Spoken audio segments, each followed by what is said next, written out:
El año anterior, en una velada, había oído tocar al piano y violín una pieza musical. En un primer momento, solo había apreciado la cualidad material de los sonidos segregados por los instrumentos, y luego se había convertido en un enorme placer cuando, por debajo de la pequeña línea del violín, delgada, resistente, densa y conductora, había visto de repente, intentando elevarse con una ondulación líquida, la masa de la parte del piano, multiforme, indivisa, plana y batida, como la malva agitación de las olas que embruja y bemoliza un claro de luna. Pero, en un determinado momento, sin poder distinguir con claridad un contorno, dar un nombre a lo que le gustaba, con una fascinación repentina, había tratado de coger la frase o la armonía, él mismo no lo sabía, que pasaba y que había puesto su alma al descubierto, como ciertos olores de rosas que circulan por el aire húmedo de la noche tienen la propiedad de dilatar nuestra nariz. Quizá porque no conocía la música y había podido experimentar una impresión tan confusa, una de esas impresiones que pueden ser las únicas puramente musicales, sorprendentes, totalmente originales e irreductibles a ninguna otra clase de impresiones. Una impresión de este género, durante un instante, es, por decirlo así, cinemateria. Sin duda, las notas que oímos en ese momento tienden ya, según su altura y su cantidad, a cubrir delante de nuestros ojos superficies y dimensiones variadas, a trazar arabescos, a darnos la sensación de amplitud, de suavidad, de estabilidad, de capricho.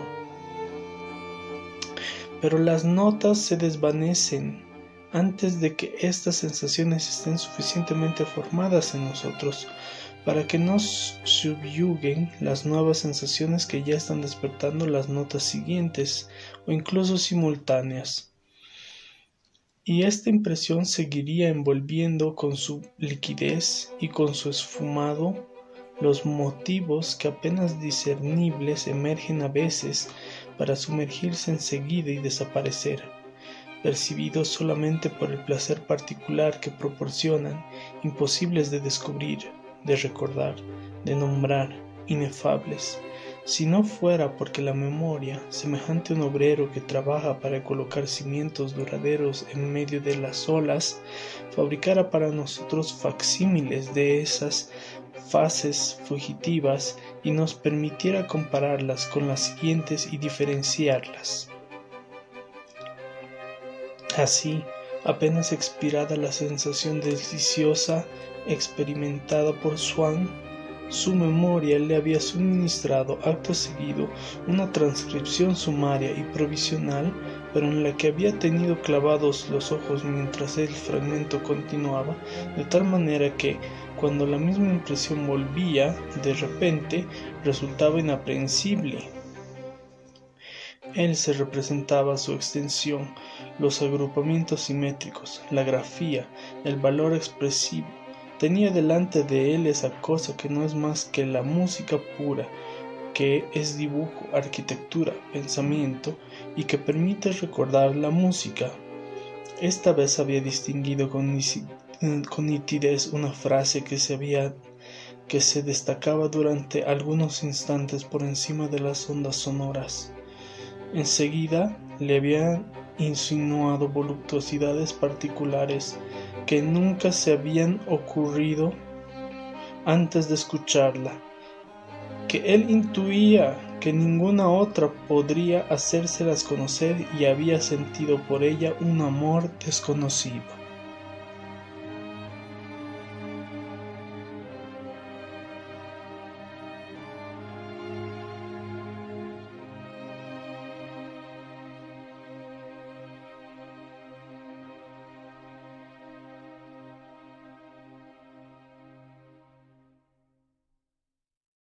Hola a todos, el fragmento que acaban de escuchar es de la novela En busca del tiempo perdido, es un fragmento muy importante, se llama la Sonata de Vinteuil, más o menos donde aparece por primera vez.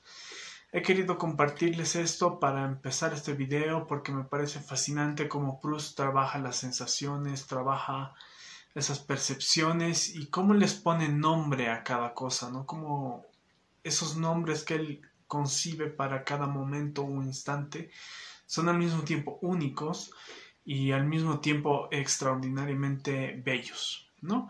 Bienvenidos a Libros y Laberintos, yo me llamo Sergio y este es un blog de lecturas. Hoy quería traerles pues no tanto la reseña, sino más bien un punteo de algunas ideas que tengo sobre el primer libro de En busca del tiempo perdido.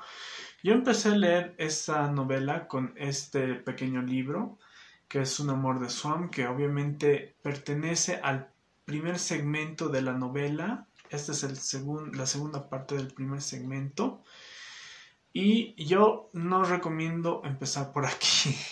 Y no lo recomiendo porque creo que vale la pena leer El tiempo perdido completo, ¿sí? Y esta traducción que yo he leído al principio es de Amparo Azcona. Y claro, si uno consigue este libro, se va a quedar con una impresión un poco mutilada también de toda la novela. Y bueno, la novela entera es como yo tuve la oportunidad de leer la primera parte en el idioma original. Y claro, tiene como 7 partes. Estas partes están divididas en 7 libros y claro, tienen mucho que ver con la vida de en la primera parte del siglo XX en realidad, ¿no? Que es cuando Proust publicó. Sé que no estoy diciendo muchos detalles sobre el autor, pero considero que este autor es tan famoso y tan importante, no solo en Francia, sino, o sea, universalmente, que pueden encontrar muchas cosas sobre su biografía, ¿no? Por ejemplo, una de ellas fue que él padecía de asma, si no me equivoco, o de esta enfermedad que les da en los pulmones también. Ahorita no me acuerdo el nombre, pero sí, o sea, lo cuidaban mucho, estaba casi encerrado en su casa, no le dejaban salir tanto y eso afectó también, creo, en cierta forma a su obra artística, ¿no? Entonces tenemos de la parte de Swann, A la sombra de las mujeres o los muchachos en flor, la parte de los Gourmand, Sodoma y Gomorra, La prisionera, Albertine desaparecida y El tiempo recobrado, ¿no? Que son como los 5 libros que componen esta gigante novela, ¿no? Yo he podido leer el primer libro, o sea, de la parte de Swann, ¿sí? De la parte de Swann. Y voy a estar siguiendo con el segundo, pero por el momento quería puntualizar un poco mis ideas, ¿no? Y lo que sigue lo voy a dividir en momentos. Entonces, básicamente el primer momento va a ser el de la infancia, ¿ya? La infancia en Proust es bien importante disfrutar también esta focalización infantil que se da de un mundo burgués, sí, es verdad, pero también de una violencia con los signos que están entre lo mundano y lo que diferencia y lo que sobresale de ese mundanal ruido, por así decirlo, ¿no? Creo que Proust es un gran escritor que sabía mover los signos de tal manera que lo que dice aparece como que destellando en la oscuridad. Y esto a partir de las sensaciones, a partir de la sinestesia, a partir de las metáforas que podemos encontrar que son casi abiertas. Por ejemplo, el fragmento que les acabo de leer, ¿verdad? El fragmento tiene que ver con una música, pero al mismo tiempo es una metáfora de lo móvil, lo líquido, ¿no? Y bueno, la infancia, que es el primer segmento donde Proust va a retratar esta vida, tiene mucho que ver con el amor hacia la madre y la distancia un poco del padre, ¿no? Se nota aquí una rivalidad un poco edípica. Y después de eso también tenemos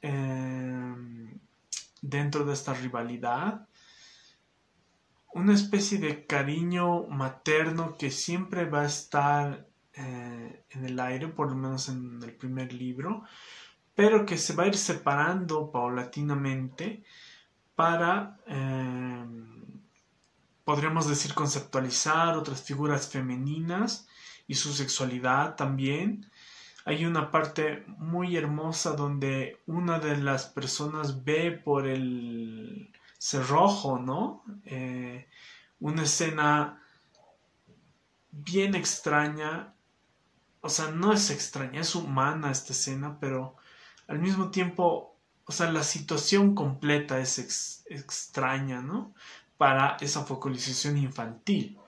Y eso es lo hermoso también de Proust, que se arriesga escribiendo estas cosas que pertenecen a un mundo burgués, pero al mismo tiempo pertenecen a una humanidad del principios de siglo que está tratando de salir adelante, ¿no? Y bueno, el segundo momento yo lo pondría como el arte y dentro del arte la música, ¿no? Y este arte que varias veces aparece como literatura, como pintura, como la música también, van a nutrir a esta forma de vida que Proust está inscribiendo, ¿no? Y claro, tenemos aquí el ejemplo de la sonata, ¿no? Esta sonata que nunca la vamos a escuchar, pero sí tenemos una conceptualización de aquello que Proust creía que podía hacer la música con uno mismo, ¿no? Y eso es también lo hermoso del arte, porque el arte es como algo objetivo que está ahí, pero también con una sensación subjetiva del mundo, ¿no?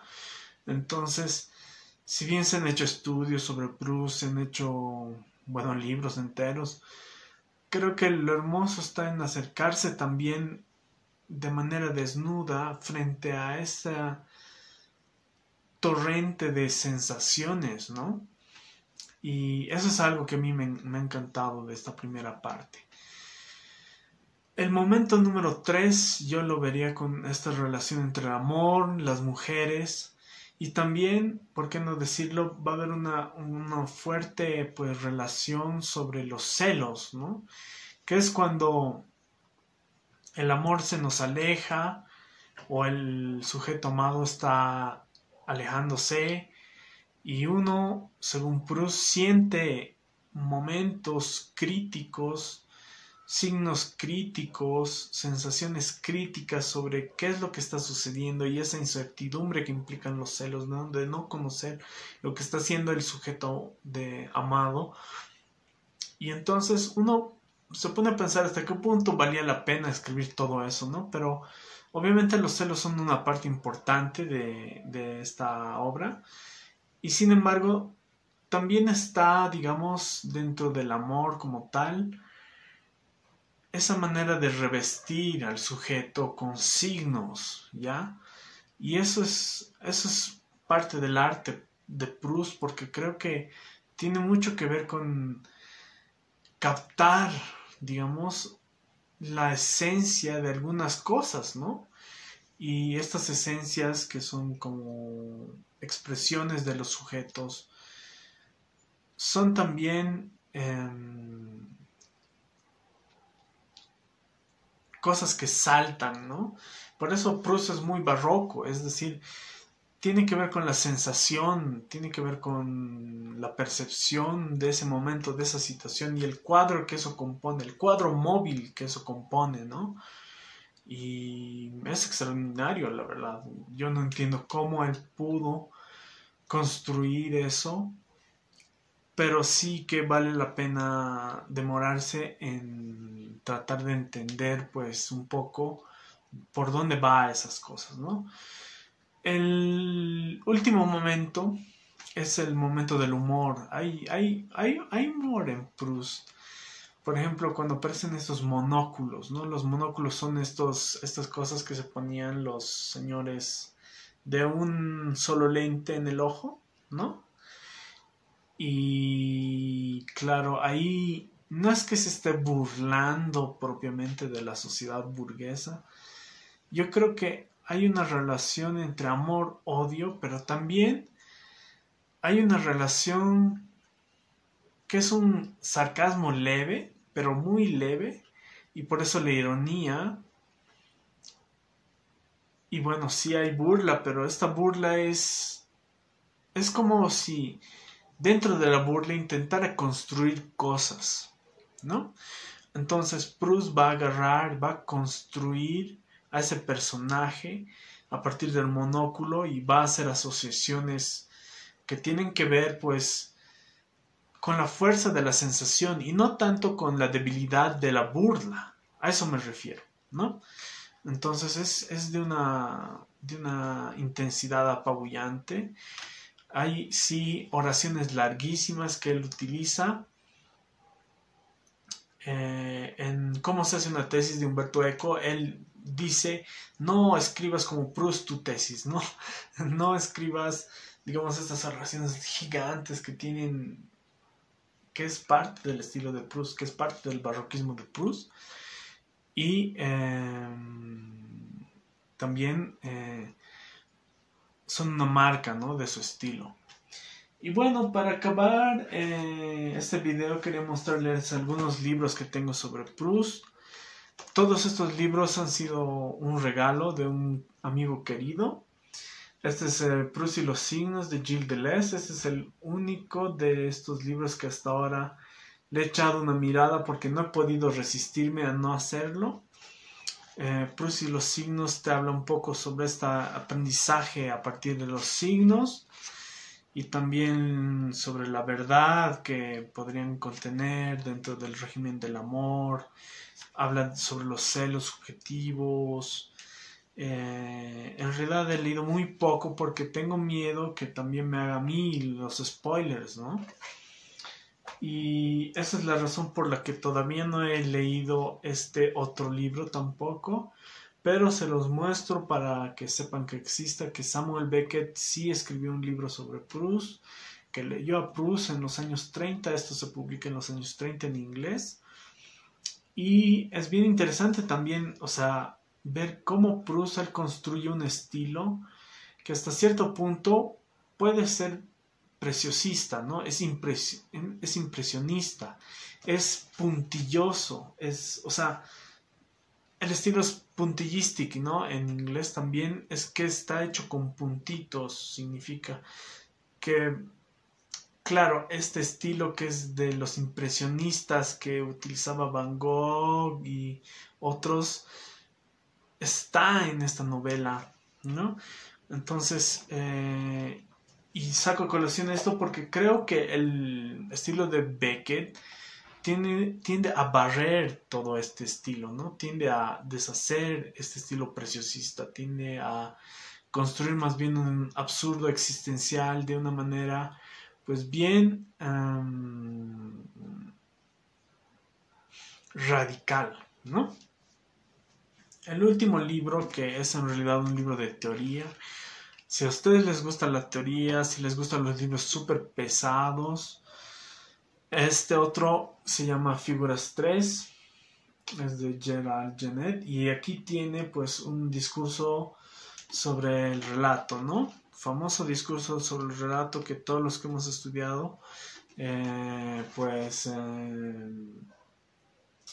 supuestamente deberíamos tener leído. Pero yo tampoco leo esto, en realidad solo he leído unas páginas.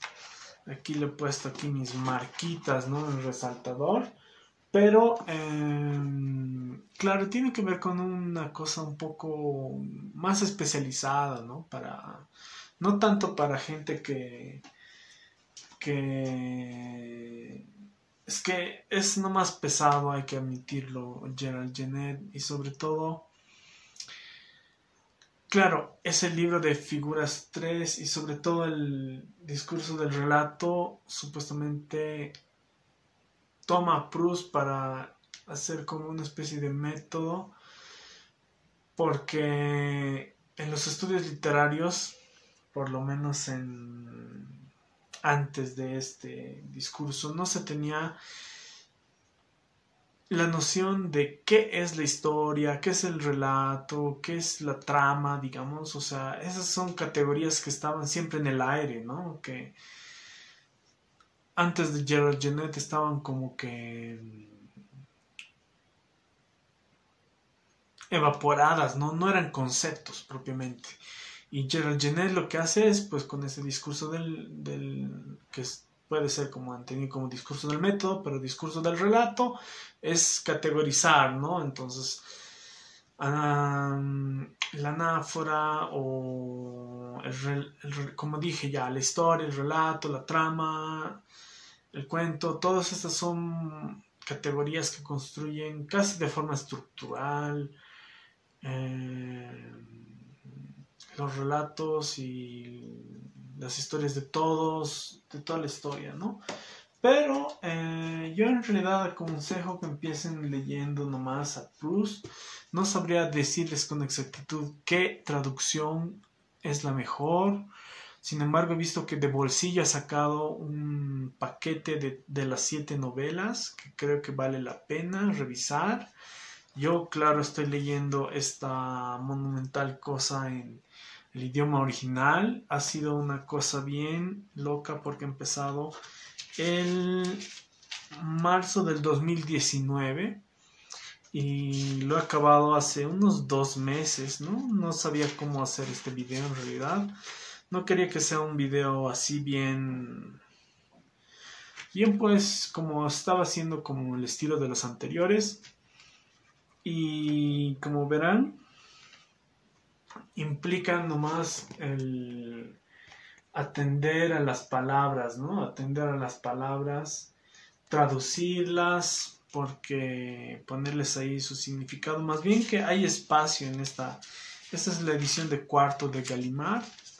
Entonces hay espacio aquí para poner lo que significan algunas palabras, ¿no? Porque voy a releer esto algún día.